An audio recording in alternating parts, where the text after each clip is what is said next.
and welcome to ARC Southeast Texas. I'm Jade Morrow. And I'm Macy Meyer. Happy Wednesday. All right, and if you haven't stepped outside today, oh my gosh. Oh my god, yeah. It's oh my gosh, so is nice. the correct word. You know, it is nice, but we're also like 5 minutes ago, Macy was in sweatpants and a sweatshirt. Well, and here it's freezing. Like it was literally like 64, which is like that outside. Which is so funny because the other day the AC was broken in here and it was probably like close to 80. So it's like we need Goldilocks to where it's like we need to find the perfect fit for us, the perfect porridge. Well, we're not there. Yeah. You know, I prefer the temperature over 90 degrees, of course, but still for someone who's cold natured, it's a little bit chilly, but outside's great though. Yeah. So it's better for the hair for sure. So, well, today's not a good hair day though. It's windy. And don't wear a hat either. It's not a hat day because the wind out there is, it's blowing. Yeah. It's out there. So yeah, but the temperature wise, low humidity is ideal. All right. Well, we got a lot to unbundle this morning. We're going to go ahead and jump into some of our local headlines. We want to share this picture on last night's sunset. Before we do that, shared by Sheila McMahon. We posted this photo on our KFDM Facebook page, and you shared some of yours. Yeah, we'd love to see some of those pictures. You can follow us also on our Facebook pages, which is ARC Southeast Texas and KFDM News. We do live stream ARC Southeast Texas at 10 on Facebook and YouTube. But take a look at some of those photos. Yeah, really, gosh, it was a nice, this is way past my bedtime, so I have no clue what it looks like at sunset, but beautiful. I like how much orange is in that picture. Right. Charity Leanne, thank you for sending us that picture. Yeah, this is the one that we posted. Mm-hmm. So yeah, we'd love to see them. So send them to us on our Facebook page too. So that's a good one too. Nice little purple in the sky there, Melissa Moore. Well, thanks for sending them. Let's go and jump into those local headlines. We just learned from the family the identity of the man killed in the officer-involved shooting in Orange that happened yesterday morning. Plus, a man and his dog, both lucky to be alive after an explosion blew them out of their travel trailer, literally. Yeah, plus a shocking crime committed inside the walls of one of the nation's toughest lockups, the Beaumont Federal Prison. We'll have more on what crime was committed in a little bit. So lots to discuss when it comes to those headlines. But of course, the big topic that happened yesterday was that officer-involved shooting that we brought you that breaking news on ARC Southeast Texas at 10. Well, now the family of the man killed in the officer-involved shooting in the city of Orange yesterday has identified him as 32-year-old Jeremy Culp.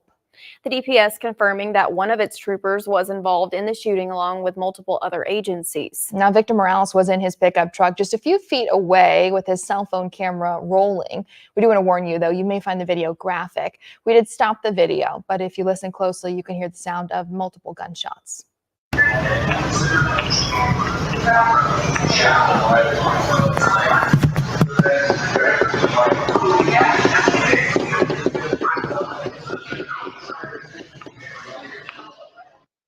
Now, one officer suffered a leg injury in that shooting. Investigators say a bullet may have ricocheted and struck him.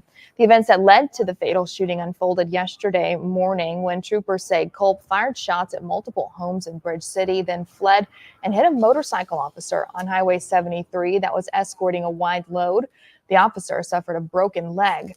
Multiple agencies did get involved in the chase. It continued to the intersection near West Orange Stark Middle School, where Culp then crashed. The suspect then exited the vehicle with a semi-automatic rifle and was given commands by law enforcement to put the weapon down and to get on the ground. The suspect laid the weapon down and began to lay prone, and as officers began to approach, the suspect picked up the gun and pointed it at the officers. Officers engaged and the suspect was shot. Life-saving measures were attempted, but the suspect was later pronounced deceased. Now, the chaotic police chase came to an end only a few yards away from West Orange Stark Middle School, as we mentioned, and many businesses also line West Green Avenue, where Culp was shot and killed by authorities. The extremely intense police event happened at a very busy time of the day. Police chase again started in Bridge City, but came to that dramatic end on West Green Avenue and North 15th, which again, as you see, is just yards away from West Orange Stark Middle School. It all happened, of course, with businesses lining the area as well. And during a busy time of the day, we spoke with a witness and a concerned parent yesterday. When he flew through the light by my work, he had nothing but smoke on his tires. And so it's scary as a parent to send your child to school and not know if they're going to be able to come home. West Orange Stark Middle School was briefly placed on a shelter in place. Ashley Stark, that parent who you just heard from, did say that after several frantic attempts, she eventually was able to hear from her son, who assured her he was okay. So again, we'll continue to learn more information throughout the day today, as well as throughout the week on that investigation, because with so many agencies involved, it's going to be obviously an investigation that's outside of the individual agencies that need to overlook everything. So. A shocking crime committed inside the walls of one of the nation's toughest lockups. We hear about child porn cases all the time, but not often when it's a man already serving time in the Beaumont Federal Prison. The inmate sent out more than 400 child porn images and 5 videos. His punishment, more than 2 decades tacked on to his sentence. 42-year-old Jonathan Edwards was already serving a 23-year sentence in the Beaumont Federal Prison for distributing child pornography. In December of 2021, federal agents learned he had uploaded pornographic images while behind bars. During the investigation, Edwards used a cell phone to send 5 videos containing child pornography to someone he believed was a minor. Correctional officers seized a cell phone containing 477 images of child pornography. A federal judge sentenced him to an additional 21 years in federal prison. This case is part of Project Safe Childhood, a nationwide initiative to combat the growing epidemic of childhood exploitation and abuse, this time behind the walls of a Beaumont federal prison. Well, a man and his dog are both lucky to be alive after an explosion blew them out of their travel trailer, literally. PolkCountyToday.com sharing this video reporting 66-year-old Spencer Lyle of Livingston was relaxing about 7:30 yesterday morning when suddenly what's believed to be a propane tank exploded. Now, Lyle and his dog, as you see there, Taco, were blown out. The trailer was leveled just in a split second. It's believed that Lyle was flown to Galveston for burn injuries. The dog was had singed fur and no whiskers, but was otherwise okay. Well, the wrong way driver is blamed for a head-on collision. PolkCountyToday.com also with this story in the video. Happened on US 59 near Loop 393 in Goodrich. The driver of a Chevy Cruze going the wrong way on 59 slammed into a Ford Escape. The driver of the Chevy was flown to Houston in what appeared to be critical condition. Hardin and Jasper County have ordered burn bans. Today, Jasper County Judge Mark Allen issued a restriction of outdoor burning. All outdoor burning is prohibited until further notice, joining Hardin County and other Southeast Texas counties in a burn ban. The orders were placed due to the ongoing drought and increased risk of fire. The ban will last for up to 7 days unless continued by Commissioner's Court. And expected probably that it will last a little bit longer than those 7 days because of the fact that when you take a look at the extended forecast, there's no chance for rain. Yeah, there's no rain in the forecast. And it's been about a month now since we've seen a good amount of rain, really any rain at all. So certainly a dire situation whenever it comes to, you've got now Jasper County, Hardin County, Jefferson County, and Orange County, all with burn bans. And you need to take those seriously because you don't want to put, obviously, firefighters in a difficult situation or risk your home, other people's homes. So please do not burn and just be safe. If your county is not does have a burn ban at the time, still play it safe, and I would probably expect one fairly soon. Yeah. Well, Beaumont City Council and the city's firefighters union are agreeing to terms on how they'll communicate during contract negotiations. Yesterday, the council voted to accept the communication terms. Last week, the fire union agreed to ground rules for communication between the union and the city council. These rules may also apply to the Beaumont Police Officers Association when it is time for the city to negotiate its contract. During the collective bargaining process, which begins as soon as both parties have accepted the ground rules, conversations regarding the contract cannot be held outside of pre-scheduled negotiation sessions. Council members are invited to attend the negotiation sessions as a member of the public, but cannot participate in discussions. Any questions regarding the status of negotiations must be directed to the city manager, and both parties cannot attempt to contact one another directly or indirectly in context of the contract until a collective bargaining process is over. It's intended for the negotiations to stay within the negotiation room and it not to become, it's supposed to be free of political involvement. So it should be in the room and it should be between those bargaining teams. And of course, we'll continue to follow this story and bring you updates as those negotiations continue. So certainly a big story there with the firefighters. And then, of course, we have the police officers coming up. So lots to follow, and we'll keep you updated there. I do want to get to the rundown, so we'll give you a sneak peek at one of the stories our reporters are working on today. That's right. We are going straight to our newsroom live with our Fox reporter, Sydney Ferguson. Sydney, tell us what you'll be working on today.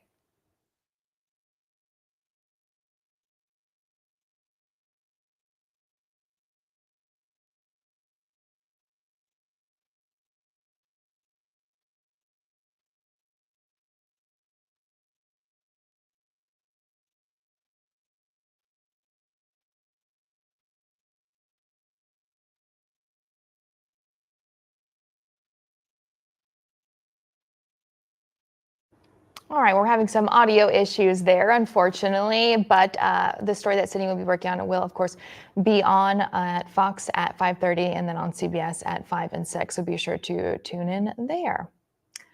Well, still to come this morning, we're going to be talking about home nightmare, really, which should be an exciting time in life. Certainly has taken a turn for a couple here locally in Southeast Texas, so we'll talk more about that coming up.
(10:14) on your Wednesday. Well, building your dream home is supposed to be an exciting time in your life, but for one Lumberton couple, it has been nothing short of a nightmare. Now, they're using their experience as a warning to others.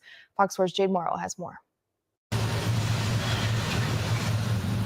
Quiet, safe, with a good school district. The Escobedos had their sights set on this Lumberton neighborhood when building their new home. We bought not even looking at the site. It was just off of a plot. In 2021, they signed the dotted line with a company to build their home, but the transaction quickly went sour, from a 4 to 6 month deadline to over a year with several different project managers. We were questioning a lot of things that just didn't look quite right. So we hired a mechanical engineer and a structural engineer to come and investigate some of these issues. major structural issues that would turn out to be very costly repairs. Joe Escobedo says they withheld their final payment, asking the company to make things right, but he says they tried to foreclose on them. We didn't want to lose half of the house that we've already paid for. Escobedo says all he and his wife wanted was a livable home. We brought these concerns to Dean Brinkley, an attorney from whom the Escobedos seek legal advice, and he says this is a common call his firm receives.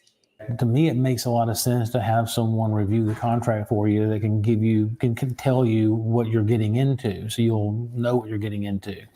The other thing that I see a lot is people will enter into contracts and there will be modifications that are anticipated or being made, but it doesn't get commenced to writing.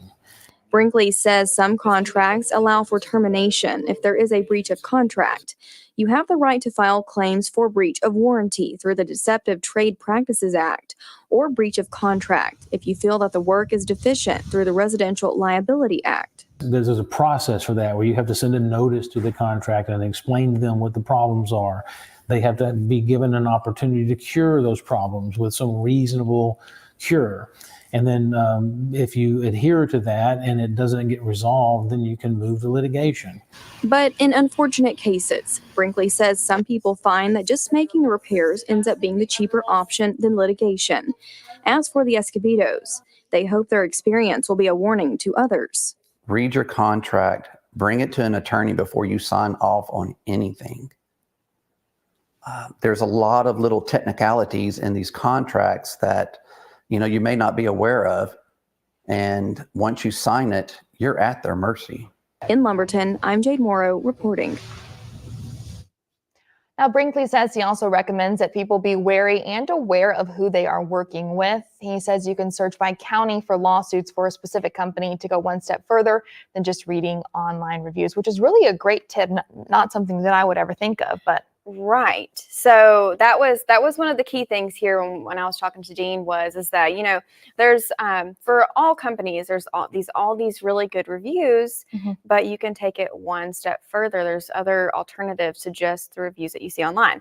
And another big thing with this story was the contract. The Escobedos, they do acknowledge that they should have read the contract. Sure. And also, when it's kind of like when you're buying a vehicle, or when you're buying a home, you don't read that paperwork. You let your salesperson or whoever it is read it to you, and you just go through it and you're like, whatever. I mean, I'm guilty of that. Every time I've bought a vehicle, I don't, you're ready to get out of there. It's a really long process. And that was kind of one of these situations where, everything sounds good. You don't really go through everything. And they said that, we should have read our contract. We should have had someone read our contract for us with a purchase this large. And that again is what Dean said was, that's a really good piece of advice when you're investing this much money, is to have someone with expertise in that field to be able to read it to you, because there's a lot in any contract that you don't really know what it means. And when I brought him the contract and he made sense of some things that are in there that would have went way over my head, legal talk. Some of it sounded outlandish and crazy, and he was able to put it into perspective of, this is a situation, this is what they mean. And it made total sense. So, but the big picture of the story is that, frustrating situation. Yeah. You got to be very, very, very cautious when you are investing this much money into a situation like this. So a couple of things to safeguard you, but unfortunately what Brinkley said is, sometimes in these situations, a lot of times in these cases, is litigation can get very expensive. Oh, yeah. And so a lot of the times these people will find that it's just, you kind of have to just, bite the bullet, go ahead and make those repairs. Although it is extremely frustrating after you spent all that money and you may not even have much money left, just to go and make those repairs and to just not even worry about litigation. It's just one of those things, and you hope for better in the future. And also the excitement behind it too. You're so excited for a new home, and then you kind of find out that, well, it's not all it cracked up to be. But you're right. I'm guilty also too. The fine print of stuff, just scrolling. Yes, I've read this. Yeah, you don't really know what you're signing, but so many times that we're all guilty of it. Now, I will say, on a good note for the Escobedos, on a much lighter note, is I asked them, after everything is said and done, do you at least love your home? Like, is it they said yes. Like, it finally feels like a home. They made all the repairs, and they're finally getting it finished up, and it looks, it was a beautiful home. So Just liner note on that, on the end of Yeah. that story. Oh, that's awesome. Well, good news for that. No doubt about that. Well, still to come this morning, Greg Boswick is going to show us some tips for growing mums in our How's It Growing segment.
This segment is sponsored by Southern Nurseries. Well, I'm Greg Boswick. Thank you for joining us. Of course, I'm Chief Meteorologist at Channel 6 and Fox 4, and also a gardener. I like gardening, and I also like growing plants. It gives me a lot of pleasure. I think growing plants is a wonderful thing. It gives you a lot of satisfaction if you get a good product, but there can be frustrations, and I'm going to try to help you avoid some of the frustrations. This is a mum I grew earlier this year. It's now really starting to bloom here. That's just one plant, by the way, in that big 10-inch pot. This is a Belgium mum, and that's just a particular variety. They come all kinds of colors. This is kind of a nice fall type color. These are pretty easy to grow. A thing I like about these, they're really a perennial. Now, perennial means it will come back every year. It will survive from year to year, no matter if it's a freeze or whatever. So this one's going to bloom a lot in the fall. After it quits blooming in the wintertime, and you can just cut it back, and it'll bloom again in the spring and summer. After it blooms in the spring and summer, you cut it back again. Then you get this nice big flush of color, which is in the fall. That's when it has the most color of all. And like I said, there's different colors. This is kind of a blend of colors. You got some yellow, got some purple in there. There's some are all white. There's some all red. There's some popular colors yellow. Bronze, a real popular color for the fall. So this is a good plant to have. Now, you can have some problems again with disease and different things. Disease is really not so much. Again, we're talking about mainly having problems with insects, and that's one of the things we have to watch for. So 7, we talked about that last week, a good product to put on there. And there's other products you can put on there as well, which would control that. There's a product called Systemic you can put on there where you can spray the plant. It's a poison which goes into the leaves. It does not directly kill the bug until they eat it. So it makes it a poisonous plant to the insect. So that's a systemic you can use to really help out. Again, Microlife, highly recommend it. Good product. Use that as much as you want, really. I mean, you cannot burn the plant. So that's something to use as well. So Belgium mums, again, a good thing to look out for fall.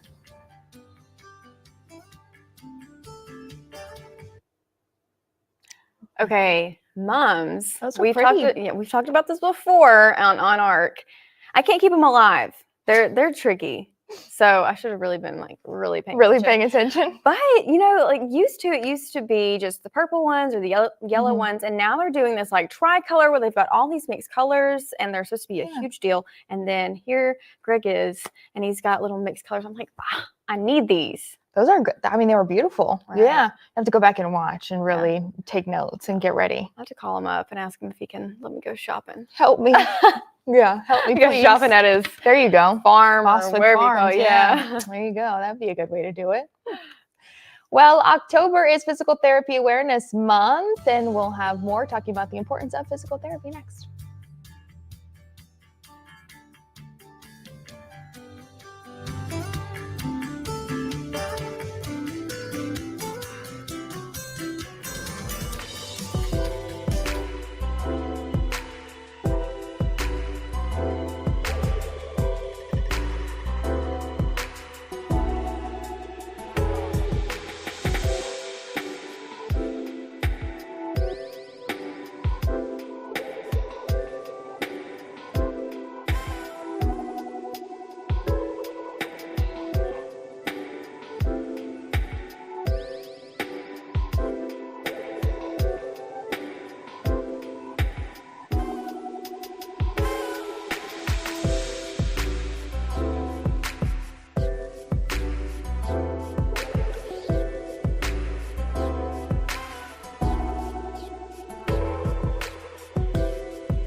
Welcome back to ARC Southeast Texas. We are joined this morning with Heather Elsie, a physical therapist, here to talk about Physical Therapy Awareness Month. You know, we have Domestic Violence Awareness Month and Breast Cancer Awareness Month, but this is kind of one that maybe is overlooked. So can you tell us the importance of physical therapy?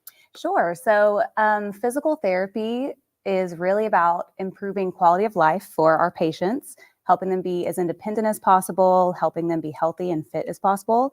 So physical therapists are the movement experts of the healthcare industry. And so it's something you don't really hear about a lot. That's why October is Physical Therapy Month. And we like to try and kind of let everyone know what we do. Right. So when it comes to physical therapy, is this just after like an injury, or what cases may this be important for? There's a lot of different types of therapy. I work at Christus Outpatient Therapy, so we do see a lot of patients after surgery or after injury, but therapy can also be a really good conservative option to help avoid surgery.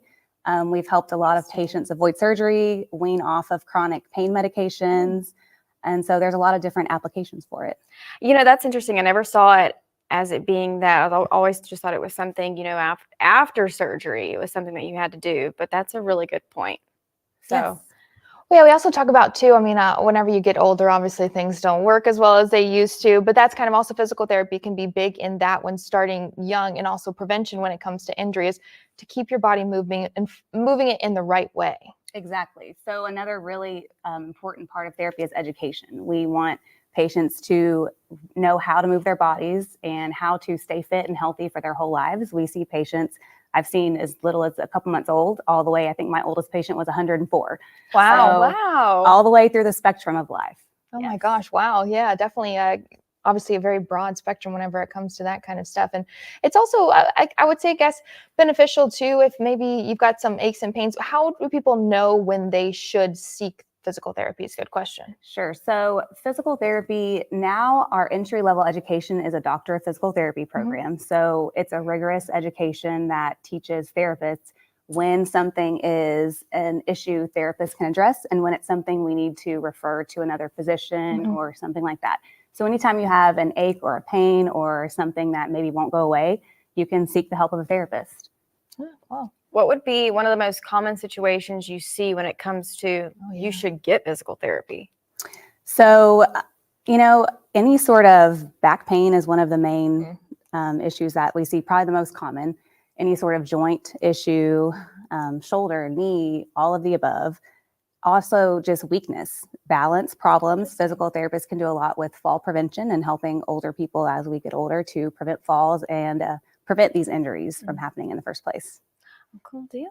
Okay. Well, and so like as a physical therapist, I always wonder too, because I'm thinking like folks who come in with back pain and they're probably just so frustrated and maybe at a point where they're like, there's no solution. I don't know how to get out of that. Right. What's that like, being able to help them find ways to relieve some of that pain and actually live a normal, good life? It's great. It's actually a really rewarding profession. So we've helped people walk who have been in wheelchairs for a long time, helping people wean off pain medications, avoid surgeries, and become a lot more functional and able to enjoy their lives again.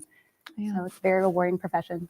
I'm sure I'm very beneficial to all the patients too. So, well, thank you. Good to know, educate ourselves a little bit more about physical therapy for Physical Therapy Awareness Month. Thanks for having me on.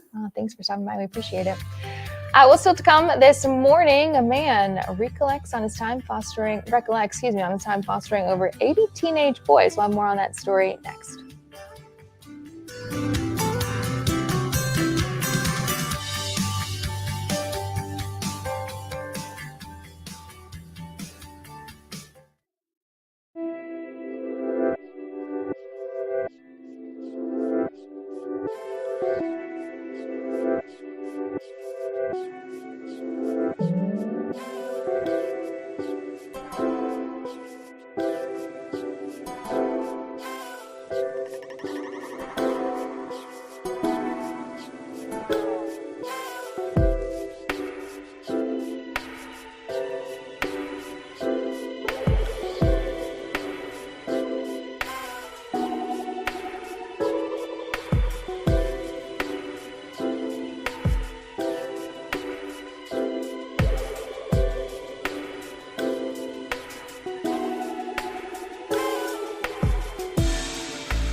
Just about 10:34 this morning. Well, a Tennessee man has helped dozens of young men in the most formative years of their lives. In fact, the number of youth he's helped is nothing short of staggering. Forrest Sanders spoke to that man and two of the grateful young men he fostered.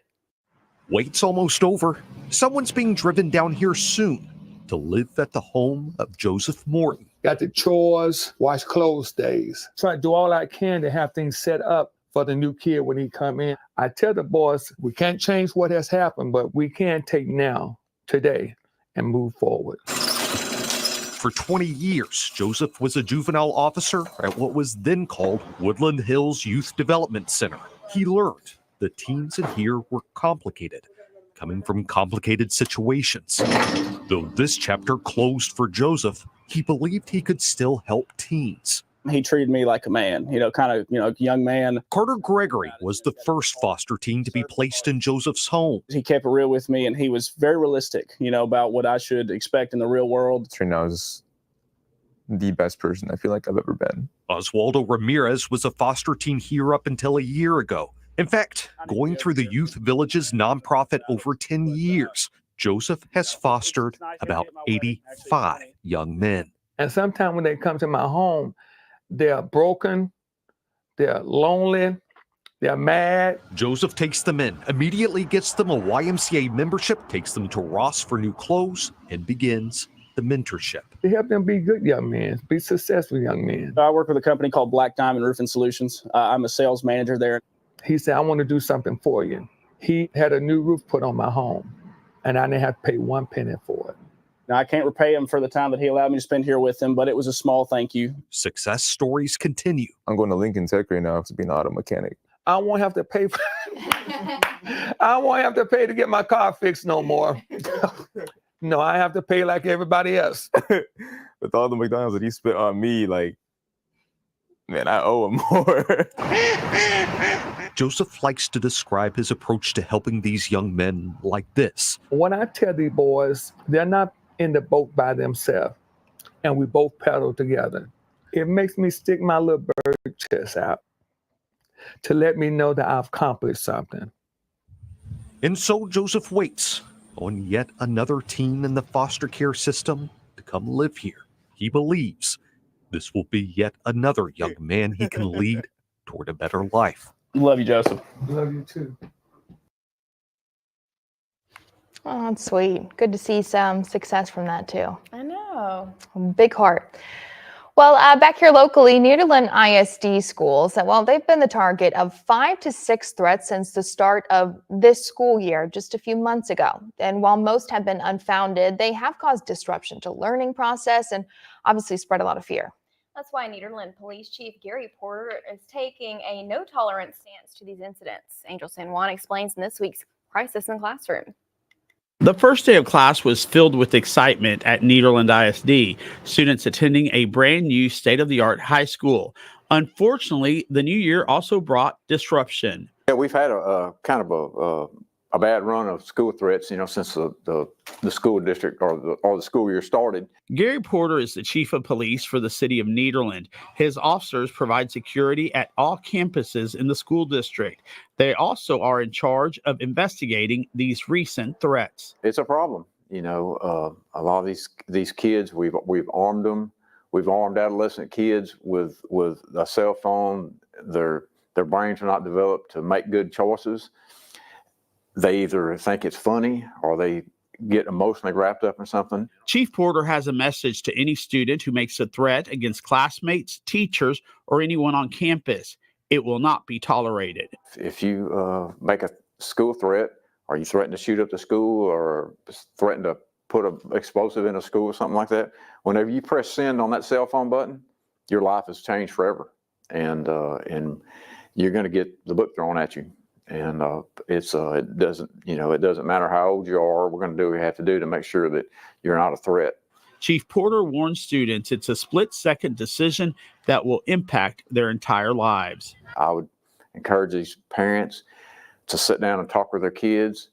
That if they do it, what's going to happen? And any kid is susceptible to it. They don't make good decisions, and teenagers and young adolescents are going to make bad decisions. And a cell phone in their hands is just a gateway for bad stuff to happen. Chief Porter credits other students for coming forward and reporting what they know. I applaud them for doing the right thing. And it could save a disaster because, on a rare occasion, some of these threats are real, or you have some person in a crisis where they're reaching out to try to get some help. And if they don't get the help, then bad things are going to happen. And before Texas lawmakers mandated that all schools in the state must have an armed officer, Nederland ISD was ahead of the game, partnering with the Nederland police to have officers at all campuses. Where they have a responsible adult in their lives that is available at all times. In Nederland, I'm Angel San Juan reporting.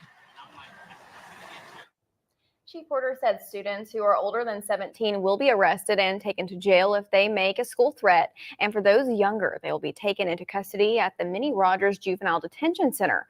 Chief Porter says students will also be expelled from school. So consequences there, you know. So. Yeah, need to take that seriously, obviously. And he kind of mentioned just the fact that some students are coming forward with that information, and that way they're able to find those threats and learn more about them. We talked to Jeremy Raley with Crime Stoppers yesterday. That's a good resource. He said they're about to be putting up, signs in schools, just asking kids to look out for certain things, and that if they see something, to say something. Because I mean, ultimately, number one, it could save your life. Number two, it could save others as well. Right. So important to just keep an eye out for that. But yeah, it's kind of shocking how many threats that there have been this year, specifically just in Nederland. You talk about 5 or 6, but that's not even outside of Nederland. Just in Southeast Texas, there have been so many. Right. And school year really just started. We're a couple months in. I mean, they're not even at Thanksgiving break yet. So not even halfway through the semester or through this year. But the responses have been very quick. They've been taking action very fast. They're trying to implement things to keep this campuses safe. So yeah, good things, at least on that aspect of those stories. Absolutely. And of course, you saw the screen just a little bit ago. If you do have a situation at your school district that you would like us to look into, you can always call our Crisis in the Classroom hotline. That number is 409-223-7512, or email us your concern to crisis@kfdm.com. Switching to some health news now. At your next hospital visit, the newest member of your healthcare team may be virtual. Medical reporter Liz Bonus shares one of the newest trends in medicine, virtual nursing. Hey there, everybody. COVID-19 got many of us used to virtual care, so hospitals now saying virtual nursing, taking this to the next level. How are you feeling? Well, I fell down on Saturday, and so everything hurts. A simple exchange like this one is all virtual nurse Becky Rosati needs. Oh, I'm sorry to hear that. Well, you came to the right place. We'll take great care of you. Through this high-tech room camera system to set a patient up for success. This is Miss Smith. I was going to have you take over her admission process today. But she's setting up other nurses for success too. I ultimately want to help my fellow nurses. I mean, I have felt the burnout personally, and I know how it impacts just the workspace and your home life. You see, a recent report from the World Health Organization says burnout in nursing is an occupational phenomenon. One reason, Paula Campbell, the Chief Nursing Information Officer here at Christ Hospital, told me, the paperwork. We know that we spend probably a third of our shift doing documentation. So the goal would be to have the virtual nurse really offload that documentation burden from the bedside nurse who is really delivering the care at the bedside. The hope is that this on-demand service will be available even when a nurse might be caring for another person on the floor. So it really helps out when I can't be in the room, that the virtual nurse can come in the room and then be there to answer patient questions when I'm not able to. Giving patients and team members a backup. Hi, Mrs. Smith. Can you verify your name and birthday for me? On the days when a backup is really needed. Now, to be clear, having this virtual nurse is still your choice, and the cameras are only on when you invite them to join you in the room. With your health news, I'm Liz Bonus reporting. An important story there, and kind of a move that we really saw during the pandemic. You've got all the telehealth, telemedicine. Yep. Both. Yeah, apps and stuff. It really makes it. I can see where there could be some concerns there from in-house doctors, but it allows for people to who can't leave those kinds of situations or who don't want to. They can still get the medical care that they need. Yeah, no, certainly. I think it's the way of the future is what it's going to turn into. Right. And we'll see that a lot more often in the coming years. Right. Well, a controversial Halloween display is back. That story coming up after the break.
may remember a Halloween decoration from the city of Grantsville, Utah, that went viral last year. It showed skeletons pole dancing in a neighborhood. While it was briefly taken down, the city is now embracing the publicity it received from the exotic decoration. Avery Klonowski explains how there will be even more skeletons this year, including the original stripping display. The businesses not only are doing it, but as private citizens, it's an amazing experience to do this. People are taking walks with their kids. You would see these two men right here are watching the woman. And the one right here is saying hi to that man. The city of Grantsville asked businesses to go all out for skeletons for a Halloween decorating competition. When they came up with this, I was happy because it just shows, it was a chance for them to show that they all have a great sense of humor, and they love that the town wants to do fun things and support each other in doing fun things. The idea came from skeletons pole dancing in a Grantsville neighborhood in 2023. They went pretty viral last year, and then we've set up, it's kind of gotten more exotic. We have kind of the stripper skeleton crew down there and our neighbors, and it's kind of turned into a whole neighborhood thing. This year, the family went ahead with the same tradition. The Duvalls live down the street and tell me they're huge fans of Halloween. If you look over here, you'll see that there's one right here, and the one over there is waving his arm and he has money. That big guy over here is security. And if you have to be 21 and older to enter. He's just happy that now the whole town is celebrating his favorite holiday. I just love Halloween, my favorite time of year. Everybody loves it. This year, it's spooky skeletons for everyone.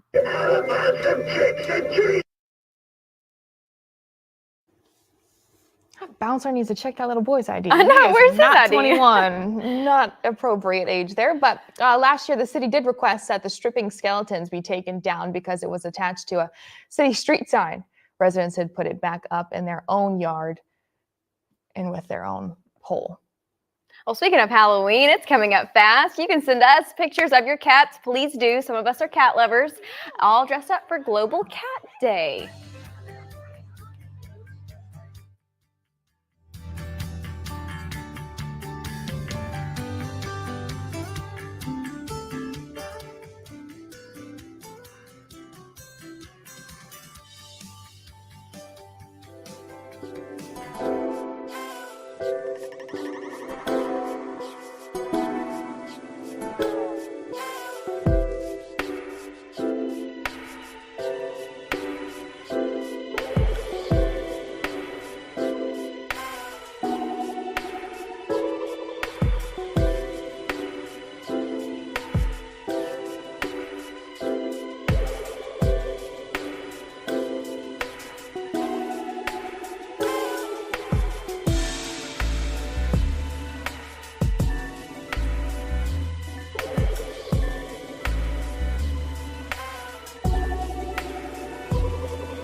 Let's take a look inside the newsroom and talk with KFDM's noon anchor, Patrina Adger.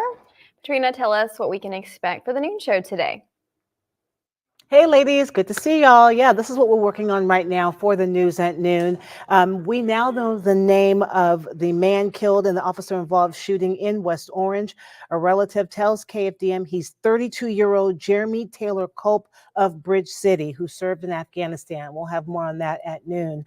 And then the candidates in the biggest race in Texas faced off in a debate last night. Did you see it? Republican Congressman Ted Cruz and Democratic challenger Congressman Colin Allred will show you how they fared. And then coming up at noon, we're going to tell you about music at the McFaddens. Sarah Parker with the McFadden Ward House is here to tell us about the music at the McFaddens that's coming up on Friday, featuring Jimmy Simmons and friends. So all of that is coming up on the news at noon in about an hour or so. You don't want to miss it. Guys, back to you. All right, thanks, Katrina. And of course, live, that's at on KFDM CBS at noon, newscast, and our app and our website. There you go. You can stay with us. We'll have our question of the day next.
Well, Halloween is quickly approaching. We want you to send us pictures of your cats dressed up for Global Cat Day. You can go to our Facebook page and you can find the post there. It is observed every year on October 16th. Cats enrich our lives as pets in so many ways that we really don't need an excuse to celebrate them.